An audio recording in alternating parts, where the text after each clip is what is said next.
تو زکوٰۃ کے جتنے فقہی احکام و مسائل ہیں الحمدللہ یہ صحیح الاسناد احادیث سے ثابت ہیں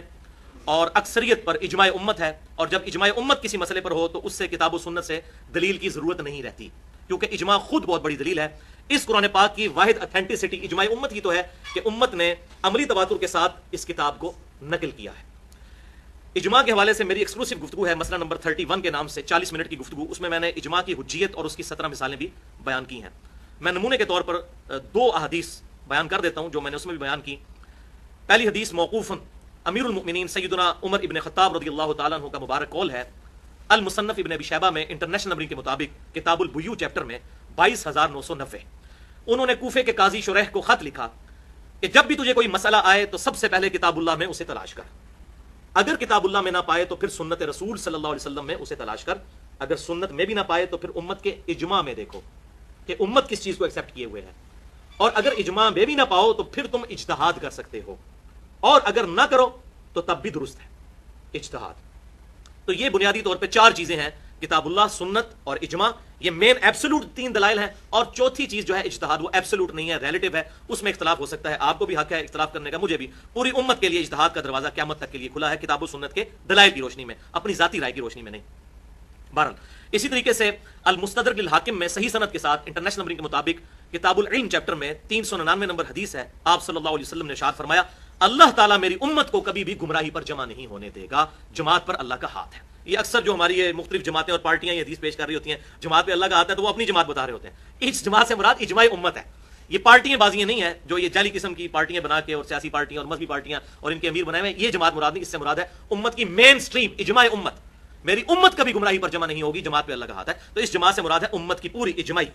جو تھاٹ ہے اس کو اجماع کہا گیا، اس پہ اللہ تعالیٰ اس امت کی حفاظت کرے گا۔ یہ 17 کا عدد میں نے ڈیڈکٹ کیا ہے کہ دن رات میں فرض نماز کی جو رکعتیں ہیں وہ 17 ہیں، جس پہ اہل سنت اور اہل تشیع کا اجماع ہے، 2 فجر کی، 4 ظہر کی، 4 عصر، 3 مغرب اور 4 عشاء، یہ جو 17 فرائض بنتے ہیں اس کی نسبت۔ پچھلی دفعہ بھی میں نے یہ بات کی تھی تو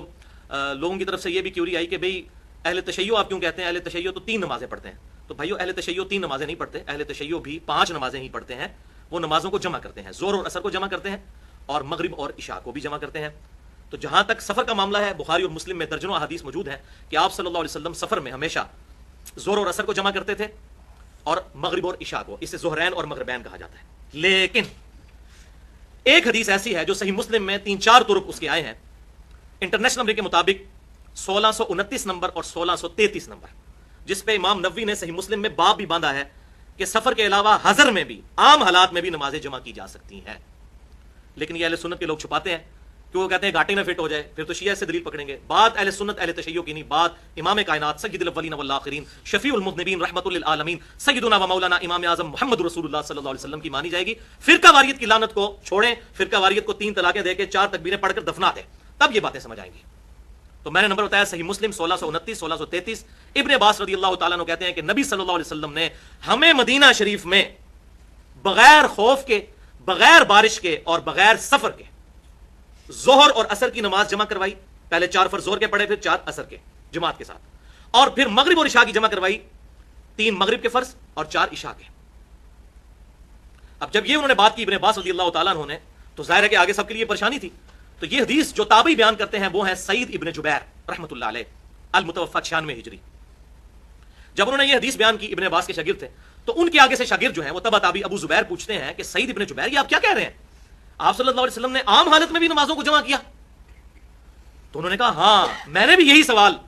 حضرت عبداللہ ابن عباس سے پوچھا تھا کہ آپ کیا کہہ رہے ہیں کہ آپ صلی اللہ علیہ وسلم نے ظہر اور عصر کو اور مغرب اور عشاء کو عام حالت میں بھی جمع کیا تھا، تو کیوں کیا تھا؟ تو حضرت عبداللہ ابن عباس رضی اللہ تعالی عنہ نے فرمایا آپ صلی اللہ علیہ وسلم نے یہ اس لیے کیا تھا تاکہ امت کے لیے نمازوں کے معاملے میں کوئی تکلیف نہ باقی رہے، آسانی پیدا ہو جائے۔ حریص علیکم بالمؤمنین رؤوف الرحیم، اللہ کے محبوب صلی اللہ علیہ وسلم مومنین کی جانوں سے بڑھ کر ان پر رحم فرمانے والے ہیں۔ لیکن مولویوں نے یہ فیسلٹی ہم سے چھین لی اور اسے شیعہ سنی کا مسئلہ بنا دیا۔ ہاں یہ بات درست ہے،